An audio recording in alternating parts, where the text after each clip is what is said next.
ગુજરાતમાં પંચાયતી રાજ એવોર્ડ મુદ્દે કોંગ્રેસ દ્વારા કરાયેલા આક્ષેપો સામે હવે ભાજપ પણ આક્રમક બન્યું છે।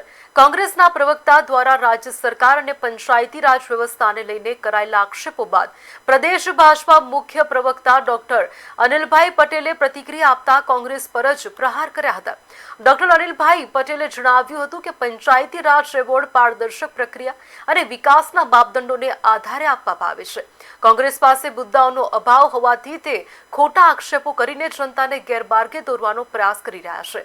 તેમણે વધુમાં કહ્યું કે રાજ્ય સરકારે ગામડાના વિકાસ, સ્વચ્છતા, પાણી, માર્ગ અને ડિજિટલ સેવાઓ જેવા ક્ષેત્રોમાં નોંધપાત્ર કામગીરી કરી છે, જેના કારણે ગુજરાતને વિવિધ રાષ્ટ્રીય સ્તરના સન્માન મળ્યા છે।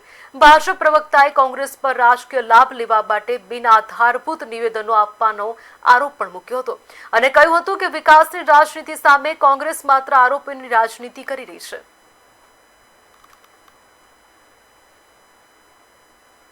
વધારામાં કેન્દ્રીય સરકાર દ્વારા જે વીબીજી રામજી યોજનાનો અમલ ચાલુ થવાનો છે, એમાં પણ જુદા જુદી ગ્રામ પંચાયતોના પોતાની જરૂરિયાતો અને વિકાસના જે મુદ્દાઓ છે એ સ્થાનિક રીતે ચર્ચા કરીને જ એ લોકો નક્કી કરવાના છે અને એના માટે સ્પેશિયલ ફંડ ફાળવવાનું છે।